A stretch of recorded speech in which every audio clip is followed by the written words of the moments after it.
Mga idol, dapat bang bigyan ng mabigat na parusa ang mahuhuling magbenta ng alak at sigarilyo sa mga bata? Mabigat na parusa.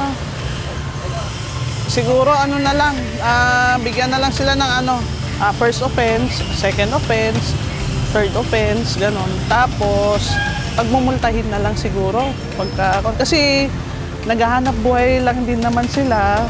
Kaya lang, yun nga, hindi talaga dapat na magbenta sa mga minor. Kahit nga yung vape na yan, bawal nga dapat talaga yan. Pero dahil siyempre,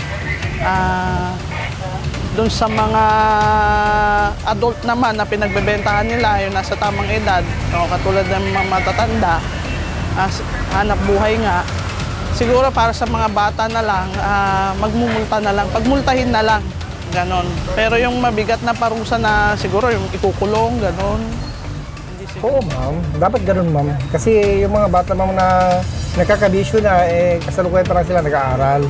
Di ba? Kung siyempre, ma'am, yung mga bata, pag bisyo lang ganun, hindi lang sila na mag-aaral. Kasi hinihingi pa lang nila yung allowance nila sa magulang nila. Siyempre, dapat mga yun, hindi naman may first offense, ganun naman yung ano ka naman, ma'am, na parusahan mo kaagad, di ba? Pagsabihan muna natin para naman sila ay mapayuan ng mabuti. Ganun lang naman, ma'am, para. Opo. Kasi po, bawal po yun sa mga batang mababang edad, saka hindi pa dapat nila ginagawa yan sa normal na edad. Siguro po bibigyan mo na ng first offense, gano'n. Parang babala po sa kanila. Kung ulitin pa po nila, yun, paparasan. Para na rin po sa mga kabataan na yun. Marami po kasing pag-alagalan na umiinom ng alak, gano'n, naninigarilyo na din po. Ayun, ang pwede mong bigyan ng mabigat na parusa kasi alam nilang mga menor de edad yun. Gano'n, hindi pwedeng bentahan nila. Hindi. Kasi kailangan, higpitan na lang nila na bantayan yung mga bata o huwag nilang bibentahan yung mga bata. Yun ang dapat nilang bigyan ng pansin, yung mga bata.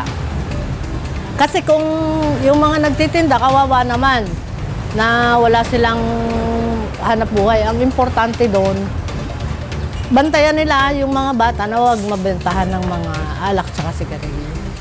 Oo, mas malaki yung parusa kasi minor de edad kailangan yung sa wastong edad na yung bibili sana sigarilyo at saka alak kasi minsan kasi mga bisyo na rin yung mga bata ngayon, mga minor de edad umiinom na, naninigarilyo hanggang sa makapag-trip sila sa mga kabataan din kagaya nila.